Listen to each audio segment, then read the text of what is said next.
Melihat Jinggah meneteskan air mata dan marah padanya, dunia Davin seketika terasa hancur. Ia tidak suka melihat Jinggah menangis, dan hari ini ia telah melukai Jinggah lagi akibat kesalahan yang pernah diperbuatnya. Davin keluar dari kebekuannya dan ia baru sadar Jinggah telah pergi. Detik itu juga Davin segera menyusul Jinggah keluar dengan wajah pucat pasi. Ia harus mencegah Jinggah. Wanita itu tidak boleh menumpangi mobil apapun atau Davin tidak bisa mencegah kematiannya. Jinggah, tunggu, kumohon, tunggu aku sebentar. Davin menggeram frustasi dan menjambak rambut ketika pintu lift yang membawa Jinggah di hadapannya dengan jarak sekitar 7 meter darinya tertutup. Davin tidak keburu menjangkaunya sebelum pintu tertutup. Seberapa detik yang lalu Davin sempat melihat Jinggah menunduk sambil menangis, dan pemandangan itu membuat dada Davin terasa nyeri. Ia ingin merengkuh Jinggah dan menenangkannya, namun ia terlambat. Setibanya di depan lift itu, Davin menekan-nekan call button di samping pintu dengan tidak sabaran. Namun lift khusus CO itu sudah turun membawa Jinggah ke lobi. Beberapa minggu yang lalu, Davin memang sempat memberi Jinggah akses menggunakan lift khusus untuknya itu. Davin beralih ke lift umum di sisi yang lain, namun lift itu terlalu lama untuk sampai di lantai tersebut. Dengan kalut, Davin akhirnya menggunakan tangga darurat berlari turun dari lantai 14.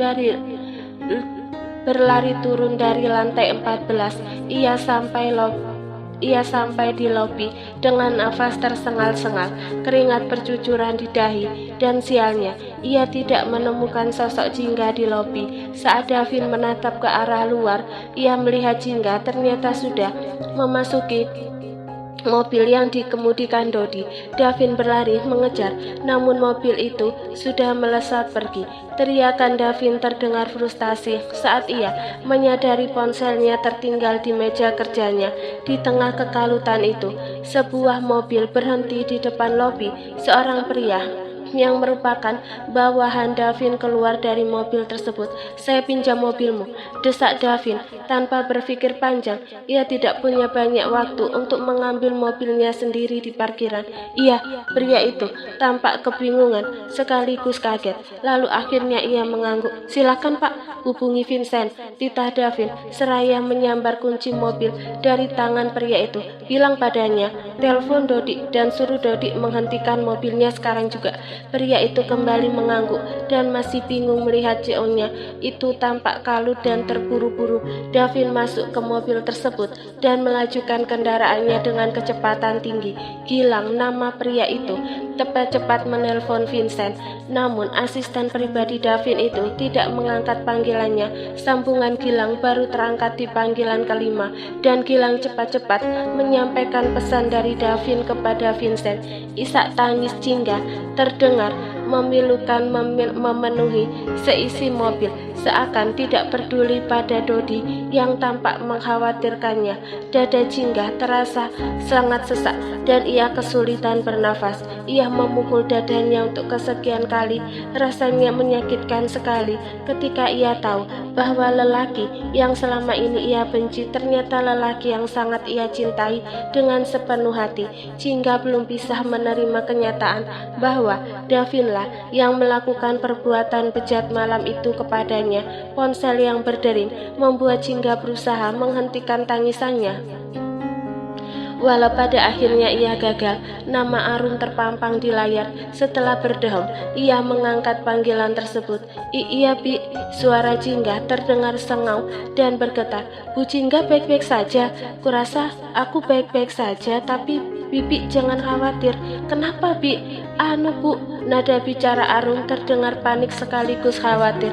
"Ini Dan Oliver tiba-tiba demam tinggi. Saya cek barusan demamnya sampai 39 derajat." Jinggah menghela nafas berat dan setiap tarikan nafasnya terasa menyakitkan dan menyesakkan. "Saya ini lagi di jalan kok, Bi. Tolong tangani dulu ya. Kasih dulu saja obat penurun panas." "Iya, Bu." Bu Jingga, hati-hati di jalan ya. Terima kasih, Bi.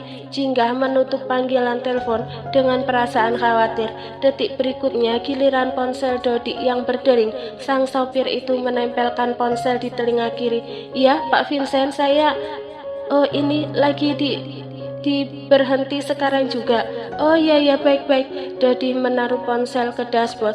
Setelah panggilannya berakhir, ia mengecek kaca spion, memastikan tak ada mobil di sebelah kiri di belakang mereka. Lalu perlahan ia mengambil jalur kiri dan bersiap menepi. Namun pada saat bersamaan, sebuah mobil SUV hitam melaju kencang dan tak terkendali dari arah berlawanan. Dodi tak sempat membanting setir untuk menghindar, dan suara dentuman keras yang memekakkan telinga disertai suara kaca pecah logam yang beradu dan teriakan panik seketika memenuhi udara. Jingga merasakan jantungnya berhenti berdetak. Dunia di sekitarnya berhenti berputar, sunyi senyap, seolah-olah tak ada kehidupan di sekelilingnya. "Bu Jingga, Anda baik-baik saja?"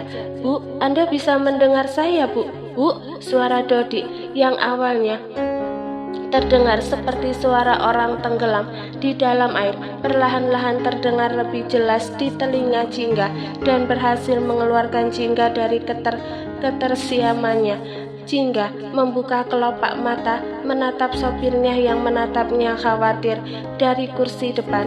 "Apa yang terjadi?" lirik Jingga dengan bibir bergetar. "Ada kecelakaan, Bu, pas banget di depan kita." Wajah Dodi pun terlihat pucat. "Kecelakaan?" "Benar." Lutut Jingga tremor, jantungnya berdebar tak karuan. "Tadinya saya pikir mobil hitam itu akan menabrak kita, Bu. Saya sudah pasrah tadi," ujar Dodi, suaranya bergetar. Tapi entah dari mana datangnya, mobil sedan itu tiba-tiba datang seperti sengaja ingin melindungi kita. Jingga terdiam. Ia masih syok dengan apa yang ia lihat di hadapannya. Dodi cepat-cepat keluar dari mobil, memeriksa keadaan penumpang kedua mobil tersebut bersamaan dengan orang lain yang juga ikut menghentikan mobilnya di pinggir jalan. Jingga merasakan dadanya nyeri tanpa sebab. Perasaannya mulai gelisah. Lantas ia melihat Dodi menghampirinya dengan wajah pucat pasi. Ekspresi pria itu jauh lebih kacau daripada sebelumnya. "Gimana keadaan mereka?" Jingga menurunkan kaca mobil, menatap penasaran pada Dodi yang berdiri mematung di sampingnya. "Bu Jingga," suara Dodi semakin bergetar, panik dan kalut. "Orang di dalam mobil putih itu Pak Davin." "Siapa?" tanya Jingga, memastikan telinganya salah dengar. Tubuhnya mulai menggigil. "Suami Ibu," suara Dodi tercekat. "Pak Davin yang sudah melindungi." "Nggak mungkin," seru Jingga dengan cepat.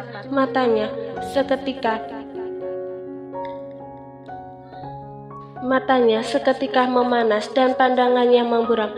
"Pak Dodi pasti salah lihat. Orang di dalam mobil itu pasti bukan Davin. Itu bukan mobil suamiku."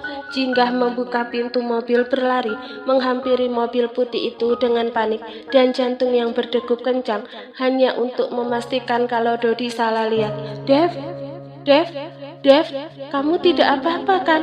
Apakah kamu terluka?"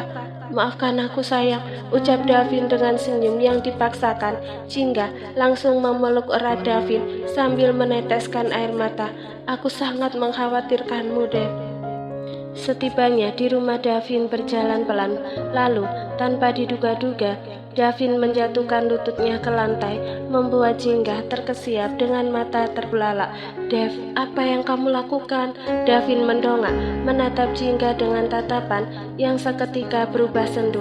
"Aku minta maaf atas apa yang sudah kulakukan malam itu di hotel," ucap Davin dengan tenggorokan tercekat. Jingga seketika tertegun. Davin mengecup kedua punggung tangan Jingga bergantian, mendongak, menatap Jingga dengan tatapan penuh penyesalan.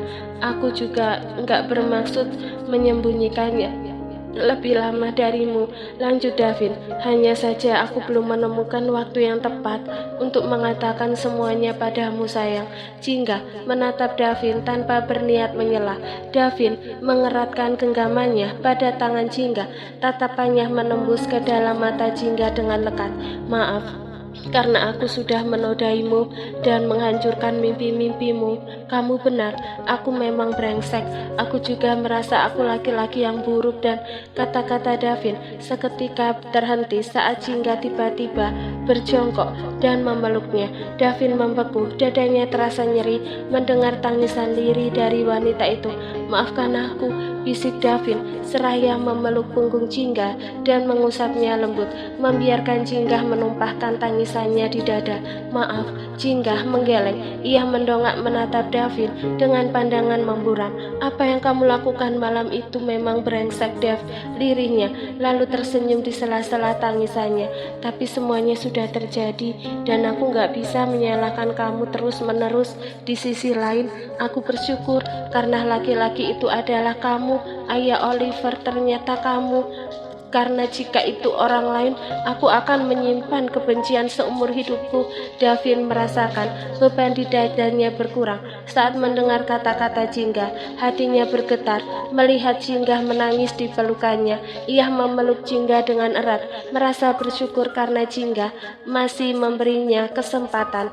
Terima kasih sayang, bisik Davin dengan suara serak, mencoba menahan isak tangisnya sendiri. Aku janji gak akan membuatmu menangis seperti ini lagi. Aku akan menjadi suami yang lebih baik untukmu dan ayah yang lebih baik untuk Oliver. Jingga mengangguk, mengelap air matanya. Ia menatap Davin dengan tatapan lembut. Aku mencintaimu, bisik Davin seraya menangkup pipi Jingga, dan ia mendekatkan wajahnya ke wajah sang istri seraya menatap matanya lekat. Pengakuan itu membuat Jingga terkejut sekaligus senang. Jantungnya berdebar cepat ketika wajah Davin semakin dekat dan dekat. Jingga memberanikan diri berkata, aku juga mencintaimu. Detik itu juga Jingga menahan nafas saat Davin mempertemukan mereka berdua. Dengan penuh kelembutan, Jingga memejamkan mata, membalas Davin dengan sama lembut.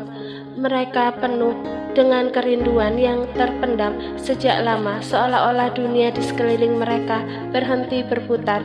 Hanya ada mereka berdua yang saling mencintai di saat ini. Davin merasakan getaran hangat dari Jingga, menyadari betapa ia merindukan sang istrinya. Ponsel Davin berdering. Dev, ponselmu berdering, angkat dulu siapa tahu penting. Danis, kening Davin berkerut begitu membaca nama temannya di layar. Danis merupakan teman Davin sekaligus pemilik klub malam yang dulu sering Davin kunjungi untuk bersenang-senang setiap malam dan menghindari Jingga. Ya halo, ada apa Danis? Sapa Davin seraya menempelkan ponsel di telinga. Di seberang sana, Danis berbicara panjang lebar membuat raut muka Davin seketika berubah muram mendengar penjelasannya. Tangan Davin terkepal kuat-kuat. Dengan suara tajam Davin bertanya, jadi kecelakaan itu disengaja? Setelah berbincang cukup lama, Davin akhirnya mematikan ponselnya, berniat menyusul Jingga ke dapur. Belum sempat kakinya melangkah, ponselnya kembali berdering. Halo? Ya Tuhan Mas, kamu itu kemana saja sih? Mama dengar kamu kecelakaan. Kamu tahu di sini Mami sampai khawatir dan sakit kepala mikirin kamu. Davin menghembuskan nafas kasar mendengar ucapan ibunya yang berlebihan di seberang telepon. Ia tersenyum sejenak pada Oliver sebelum menjawab, iya Ma, cuma kecelakaan ringan saja kok, dan ini urusanku. Mami gak perlu lagi ikut campur. Mas, lalu gimana dengan Chelsea? Apa kamu memikirkan perasaan dia? Menantu Mami itu Jingga, bukan Chelsea, tegas Davin. Seharusnya Mami lebih memikirkan perasaan istriku dibanding wanita lain. Mas, kamu sendiri tahu kalau bagi Mami Chelsea itu begini saja. Sela Davin sambil terus melangkah menuju dapur. Besok aku akan ke sana. Aku minta tolong Mami undang Chelsea dan keluarganya makan malam di rumah kita. Aku mau kasih kejutan buat mereka. Kejutan? Kejutan apa? Sesuatu yang sangat menyenangkan. Benarkah? Terdengar tawa senang Lucy di seberang sana. Oke, Mami akan mengurusnya. Kamu cukup tahu beres saja. Davin menghembuskan nafas kasar dan memasukkan ponsel ke saku. Setelah panggilannya dengan sang ibu berakhir, rahang Davin berkedut. Amarah nampak berkilat-kilat dalam sorot matanya kala mengingat Chelsea dan keluarganya.